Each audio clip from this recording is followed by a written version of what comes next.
जोहार, आदाब, सत श्री अकाल। मैं हूं अजय लाल। आपने देखना शुरू कर दिया है HNN 24/7, देश का सबसे विश्वसनीय डिजिटल प्लेटफॉर्म। झारखंड में जब कभी एंटी साइबर क्राइम की चर्चा होगी, एक IPS को लोग हमेशा याद रखेंगे। उस IPS का नाम है DGP अनुराग गुप्ता। झारखंड में जब कभी एंटी नक्सल अभियान की चर्चा होगी, अनुराग गुप्ता को लोग याद करेंगे। बूढ़ा पहाड़ एक ऐसी जगह जहां पर 12 घंटे नक्सलियों का राज चलता था और 12 घंटे प्रशासन का। वो बूढ़ा पहाड़ आज पूरी तरह से सुरक्षित हो गया। लोग अब वहां घूमने जाते हैं। जी हाँ, हम बात करेंगे अनुराग गुप्ता की। कैसे DGP बने, किस बैच के IPS हैं, क्या कुछ विवाद रहा, आइए पूरी कहानी हम आपको बताते हैं। सबसे पहले मेरे पास जो जानकारी है कि अनुराग गुप्ता 1990 बैच के IPS अधिकारी हैं। जाहिर सी बात है, वो संयुक्त बिहार में कई जगहों पर रहे, फिर झारखंड गठन के बाद झारखंड आए और कई जगहों पर वो तैनात रहे, बेहतर काम किया। 1990 बैच के IPS अधिकारी हैं और जो पूरी कहानी है 26 जुलाई, क्योंकि एक IPS अधिकारी के बारे में बहुत कुछ बताने की जरूरत नहीं रहती। वो कई जिलों के SP रहते हैं, आए उसके बाद DIG होते हैं, फिर IG बनते बनते आगे के पदों पर वो जाते हैं। तो अनुराग गुप्ता 1990 बैच के IPS अधिकारी हैं। बेहतर काम, विवाद की भी चर्चा मैं करूंगा कि किस विवाद की वजह से उन्हें परेशानी झेलनी पड़ी थी। लेकिन जो सबसे अहम है कि 26 जुलाई 2024 को, क्योंकि किसी भी राज्य की आप बात करें, झारखंड की बात करें, बिहार की बात करें, तमिलनाडु की बात करें, राज्य सरकारें यह चाहती हैं कि राज्य का जो DGP हो वो मनपसंद ऑफिसर हो। मनपसंद का मतलब ये नहीं होता है कि वो देखने में अच्छा लगे वगैरह। मनपसंद का मतलब ये कि कम से कम कोई भी सरकार चाहती है कि एक ऐसा DGP हो जिसकी लॉयल्टी राज्य सरकार में हो, जिसका मन मस्तिष्क राज्य की निष्ठा या फिर राज्य सरकार के जो मुख्यमंत्री होते हैं उसके प्रति ज़्यादा लॉयल हो। तो इस परीक्षा में अनुराग गुप्ता फिट बैठते हैं। राज्य के मुख्यमंत्री हेमंत सोरेन को यह लगा कि अनुराग गुप्ता को राज्य का DGP बनाया जाना चाहिए। लिहाजा 2-3 पायदान को लांघते हुए अनुराग गुप्ता 26 जुलाई 2024 को झारखंड के कार्यवाहक DGP बने और उसके बाद कार्यवाहक DGP बनने के बाद 2 फरवरी 2025 यानी कि इसी साल 2 फरवरी 2025 को राज्य की सरकार ने यह निर्णय लिया कि राज्य अनुराग गुप्ता इस राज्य के नियमित DGP होंगे। उसके लिए कई प्रकार के नियमों को राज्य सरकार ने शिथिल किया, कई नए नियम बनाए। और जो जानकारी है मेरे पास कि 30 मई यानी कि जो मई का महीना गुजरा है, 30 मई 2025 को अनुराग गुप्ता की रिटायरमेंट की तारीख थी। अब 2 चीज़ें हो गई। 30 मई 2025 को अनुराग गुप्ता की रिटायरमेंट थी। उसके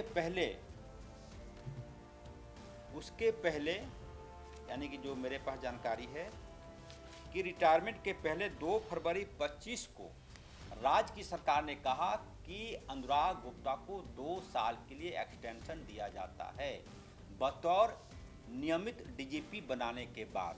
इसका मतलब ये हुआ कि अनुराग गुप्ता फरवरी 2027 तक इस राज्य के DGP रहेंगे।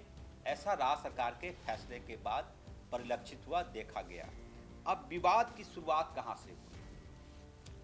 विवाद की शुरुआत ये हुई कि बाबूलाल मरांडी 30 मई 2025 तक यह इंतज़ार करते रहे कि अनुराग गुप्ता रिटायर हो जाएंगे और उसके बाद कोई नया IPS जो भी हो पैनल, किसी को UPSC को भेजा जाता है वगैरह वगैरह, तो उसके बाद राज्य को नया DGP मिलेगा।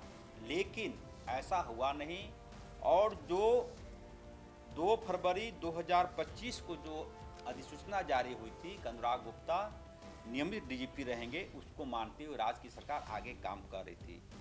अब बाबूलाल मरांडी चले गए सुप्रीम कोर्ट। उसके पहले हाई कोर्ट में एक रिट दायर हुआ था जिसमें ये कहा गया था कि इनकी नियुक्ति अवैध है। जब एक आईपीएस अधिकारी रिटायर हो गया तो उसको एक्सटेंशन कैसे दिया जा सकता है। आपको बता दें कि केंद्र की सरकार ने झारखंड के मुख्य सचिव रहे राजीव गौबा का नाम आपने सुना होगा, आईएएस अधिकारी हैं, वो राज्य के मुख्य सचिव भी रहे थे झारखंड के। बाद में वो केंद्रीय प्रतिनियुक्ति पर चले गए। जब वो केंद्र में गए तो उनका एक्सटेंशन एक बार नहीं, 2 बार नहीं, 3 बार हुआ। अब आप पूछेंगे कि केंद्र की सरकार यदि किसी आईएएस अधिकारी को एक्सटेंशन दे सकती है तो क्या राज्य की सरकार अपने एक आईपीएस को एक्सटेंशन नहीं दे सकती? बिल्कुल दे सकती है। और इस बाबत पंजाब सरकार का एक फैसला है, उस पर भी मैं आऊँगा कि प्रकाश सिंह डीजीपी हुआ करते थे, उनको एक्सटेंशन मिला और सुप्रीम कोर्ट ने कहा कि राज्य की सरकार यदि चाहे तो अपने किसी अधिकारी को एक्सटेंशन दे सकती है। खैर, बाबूलाल मरांडी चले गए सुप्रीम कोर्ट और क्या अवधारणा क्या थी, क्या कुछ लेकर गए? उन्होंने कहा कि पीआईएल के माध्यम से चले गए, पब्लिक इंटरेस्ट लिटिगेशन, यानी कि जिसमें बहुत ज़्यादा जनहित जुड़ा हो वैसा मामला। खैर, सुनवाई होते होते तारीख आई और जैसा कि मैंने कहा कि कल यानी कि सोमवार को सुप्रीम कोर्ट ने कहा, मिलॉर्ड ने कहा कि भैया ये जनहित याचिका नहीं है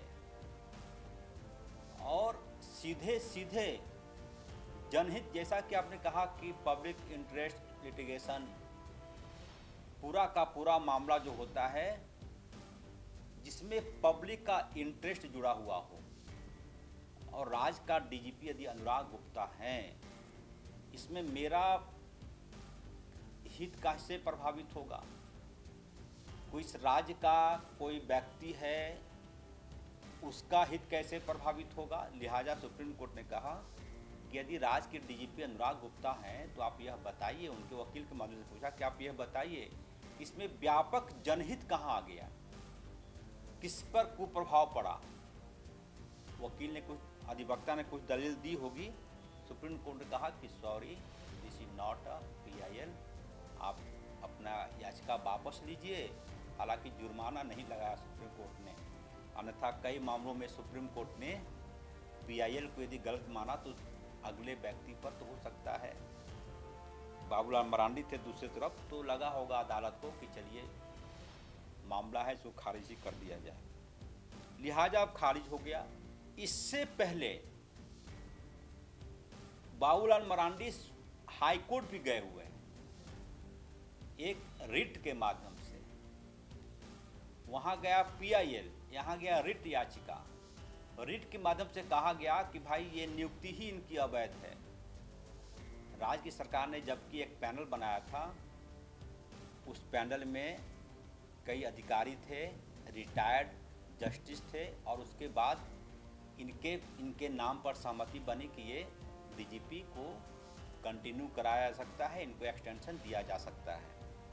तो सुप्रीम कोर्ट ने कहा कि आप पीआईएल को वापस लीजिए और हाई कोर्ट में जो सुनवाई चल रही है उसको देखा जाएगा आगे क्या होता है। तो ये पूरा मामला है। अब हुआ क्या था, एक पत्र राज्य की सरकार ने लिख दिया था, किसको? एजी को। वो मेरे पास जानकारी है कि झारखंड के पुलिस महानिदेशक डीजीपी अनुराग गुप्ता के पद पर बने रहने को लेकर चले विवाद के बीच, क्योंकि सरकारी जो कर्मचारी होता है उनका वेतन, उनकी पेंशन, उनका पीएफ, उनका तमाम तरह के जो चीज़ें होती हैं उसकी निगरानी एजी करता है, महालेखाकार। तो इसी बीच राज्य की सरकार ने एक पत्र लिख दिया राज्य एजी को और कहा कि अनुराग गुप्ता को राज्य की सरकार ने 2 साल के लिए एक्सटेंशन दिया है, यानी सेवा विस्तार दिया है, और साथ में जो हाईकोर्ट में बाबूलाल मरांडी की जो रिट याचिका थी उसका भी जिक्र कर दिया। अब फिर बखेड़ा शुरू हुआ। अब जैसे ही महालेखाकार को लगा कि भैया ये जानकारी तो ठीक है, लेकिन ये बीच में अदालत का दरवाजा भी आ जा रहा है, तो एजी ने फिर एक पत्र जारी किया और कहा कि मैं इनको जो रेगुलर पे स्लिप होता है, जैसे कि मैं काम कर रहा हूँ, हमारे पीछे जो कैमरे के पीछे खड़े हैं उमेश, वो काम कर रहे हैं, तो यदि वो कहीं काम करें तो उनको पे स्लिप मिलता है कंपनी के माध्यम से कि आपका ये मूल वेतन है, इसमें इतना एचआरए है, इसमें इतना महंगाई भत्ता है, आपका पीएफ इतना कटा, आपका मेडिकल इतना अलाउंस दिया गया, वगैरह वगैरह। यदि कई राज्यों में देखा जाता है कि प्रोफेशनल टैक्स नगर निगम लेती है, तो उसका भी जिक्र होता है कि यदि आप हैदराबाद में हैं तो वहाँ का नगर निगम आपसे 200 रुपया 300 रुपया हर महीने प्रोफेशनल टैक्स लेती है। उन तमाम चीज़ों का जिक्र होता है।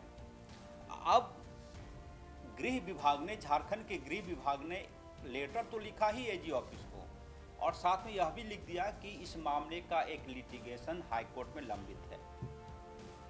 अब एजी तो एजी है, उसने कहा कि जब ऐसा मामला है तो इनको मैं प्रोविजनल पे स्लिप दूंगा, यानी कि नियमित नहीं, रेगुलर नहीं, जिसमें लिखा था प्रोविजनल पे स्लिप। एजी ने कहा कि यदि हाईकोर्ट इनकी नियुक्ति को अवैध ठहरा देती है तो इनका वेतन मैं वसूल लूंगा वापस। और फिर लिखा गया कि प्रोविजनल पे स्लिप जारी करने का निर्णय लिया। यह कदम राज्य सरकार के गृह विभाग द्वारा महालेखाकार को लिखे गए पत्र के जवाब में उठाया गया था, जिसमें डीजीपी की नियुक्ति संबंधित नए नियमावली के तहत अनुराग गुप्ता का सेवा अवतार अवधि फरवरी 2027 तक विस्तारित करने की बात की गई थी। जैसा कि मैंने कहा कि चूंकि हाईकोर्ट में मामला लंबित है, और तो फिर लिखा गया कि इस मामले में झारखंड हाईकोर्ट में सुनवाई लंबित होने के कारण पे स्लिप को औपबंधिक रूप से जारी किया गया है। यदि उनकी नियुक्ति अवैध होगी, ठहराई गई कोर्ट के द्वारा, अदालत के द्वारा, तो महालेखाकार कार्यालय पत्र लिखकर अनुराग गुप्ता से डीजीपी पद पर कार्यनिष्ठ, यानी कि पूरा का पूरा जो होता है कि भाई जब पद ही अवैध हो गया तो आपका वेतन भी अवैध है। और आगे जाएंगे तो वही मामला है कि उनको औपबंधिक पे स्लिप, और इस बीच जो जिस विवाद की हमने चर्चा की थी, यह विवाद कब शुरू हुआ? यह विवाद शुरू हुआ केंद्र सरकार ने 22 अप्रैल 2025 को, यानी कि इसी साल, जैसे कि मैंने कहा कि वो फरवरी 25 में रिटायर होने वाले थे, 30 मई 2025 को। यह विवाद की शुरुआत भी अनोखे तरीके से हुआ। केंद्र की सरकार ने 22 अप्रैल 2025 को झारखंड के मुख्य सचिव को पत्र लिखकर कहा कि अनुराग गुप्ता 30 अप्रैल 2025 को 60 वर्ष की आयु पूरी होने के कारण सेवानिवृत्त हो चुके हैं। केंद्र ने उनकी सेवा विस्तार को अस्वीकार करते हुए इसे अखिल भारतीय सेवा नियमों और सुप्रीम कोर्ट के प्रकाश सिंह मामले निर्देशों को उल्लंघन बताया। इसके विपरीत केंद्र का पत्र आया। आप समझ रहे हैं केंद्र और राज्य सरकार के बीच का जो केमिस्ट्री है। इसके विपरीत झारखंड सरकार ने तर्क दिया कि गुप्ता की नियुक्ति, यानी कि अनुराग गुप्ता की नियुक्ति सुप्रीम कोर्ट के दिशा निर्देशों के अनुरूप की गई है, नई नियमावली के तहत की गई है। विपक्ष के नेता बाबूलाल मरांडी ने गुप्ता की नियुक्ति को असंवैधानिक बताते हुए हाईकोर्ट और सुप्रीम कोर्ट में याचिका दायर की है। फिर अब आगे जाएंगे, जैसा कि मैंने कहा कि वो कब बने, मेरे पास जो जानकारी है, पहले भी मैंने कहा कि 26 जुलाई 2024 को कार्यवाहक और फिर 2 फरवरी 25 से नियमित वो डीजीपी बन गए। 2016 में अनुराग गुप्ता को एक विवाद ने भी काफ़ी परेशान किया था। 2016 में राज्यसभा के चुनाव होने थे। उस वक्त अनुराग गुप्ता एडीजी थे। उन पर आरोप यह लगा कि वो विधायक निर्मला देवी को एक प्रत्याशी के पक्ष में वोट देने के लिए तरह तरह के प्रलोभन दे रहे हैं। साथ ही कहा गया, जो आरोप लगा, कि निर्मला देवी के पति योगेंद्र साव को उन्होंने धमकी भी दी थी और इस मामले में उस वक्त बाबूलाल मरांडी ने एक ऑडियो टेप जारी किया था जिसमें कहा गया था, उनकी आवाज़ सुनाई थी बाबूलाल मरांडी ने भाजपा कार्यालय में। 11 महीने तक लगभग अनुराग गुप्ता निलंबित रहे। बाद में उन्हें क्लीन चिट मिला। यह कहा गया कि इस मामले में कोई साक्ष्य अनुराग गुप्ता के खिलाफ नहीं मिले हैं, लिहाजा उन्हें निलंबन मुक्त किया गया। बाद में वो पद पर आए और फिर धीरे धीरे करके वो आगे बढ़ते रहे। तो ये पूरा का पूरा मामला है। अब इसका इफ बट समझिए। इसका इफ बट यह है कि अनुराग गुप्ता कम से कम, सुप्रीम कोर्ट ने ये कहा कि ये पीआईएल नहीं हो सकता, तो एक तो राहत मिल गई। और उसके बाद अब जो झारखंड हाईकोर्ट में जो रिट याचिका है बाबूलाल मरांडी की, उस पर सुनवाई होगी। कब सुनवाई होगी ये जानकारी मेरे पास नहीं है। मैं जो जानकारी नहीं रहती है मैं बोल देता हूँ कि मेरे पास वो सूचना नहीं है। अब उसमें क्या होता है, क्या हाईकोर्ट यह मानेगा, क्या बोलेगा हाईकोर्ट के माननीय न्यायाधीश क्या कहते हैं, ये बात की बात है। लेकिन फौरी तौर पर हाँ, एक और चीज़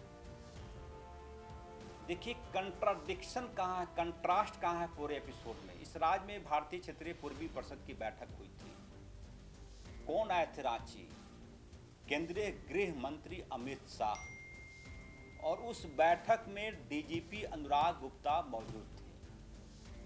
अब जिस व्यक्ति को केंद्र का एक पत्र कह रहा है कि मैं डीजीपी मानता ही नहीं हूँ, वही शख्स केंद्र के गृह मंत्री के सामने पूर्वीय क्षेत्रीय परिषद की जो बैठक हुई थी उसमें शामिल हुआ था। उस वक्त भी ये सवाल उठा था कि अब बाबूलाल मरांडी को चुप हो जाना चाहिए, क्योंकि जब इतनी बड़ी बैठक हो रही है और अनुराग गुप्ता शामिल हैं, तो केंद्र ने यह माना है कि डीजीपी अनुराग गुप्ता हैं। फिलहाल पूरी कहानी हमने आपको समझाने की कोशिश की कि कैसे कैसे सिलसिलेवार ये चीज़ें शुरू हुई और कैसे सबसे ज़्यादा परेशानी आजसू को नहीं है और किसी को नहीं है। और मैं क्या बोलूं, हर दिन बाबूलाल मरांडी नेता प्रतिपक्ष हैं, leader of opposition Jharkhand assembly में। और ये बार बार एक लीडर ऑफ ऑपोजिशन कहता है कि झारखंड की सरकार ने लूट करने के लिए डीजीपी बना रखा है, एक व्यक्ति को ऐसा बना रखा है। कम से कम मुझे लगता है कि बाबूलाल मरांडी को ऐसे शब्दों का, यदि वो उनकी नियुक्ति गलत है या क्या है, अदालत है, कानून है, आगे भी सुनवाई होगी। लेकिन ये कहना कि राज्य के मुख्यमंत्री ने चोरी करवाने के लिए, कोयला तस्करी कराने के लिए अनुराग गुप्ता को बनाया है डीजीपी पद पर, उनका कोई लायबिलिटी नहीं है क्योंकि वो पहले ही रिटायर कर चुके हैं, ऐसी बातों से फिलहाल परहेज किया जाना चाहिए। हालांकि मैं बोलने वाला कोई नहीं हूँ। बाबूलाल मरांडी काफ़ी समझदार व्यक्ति हैं और बहुत जानकार व्यक्ति हैं, राज्य के पहले मुख्यमंत्री भी रह चुके हैं। फिलहाल हमने बताने की कोशिश की है कि पूरा मामला है क्या। मुझे लगता है कि कई अन्य जानकारी भी आपको मिल गई होगी। और अनुराग गुप्ता फिलहाल यह मान कर चलिए कि फरवरी 2027 तक इस राज्य के डीजीपी बने रहेंगे, यदि झारखंड हाईकोर्ट का कोई एडवर्स फैसला नहीं आया तो। फिलहाल दीजिए इजाज़त, नमस्कार।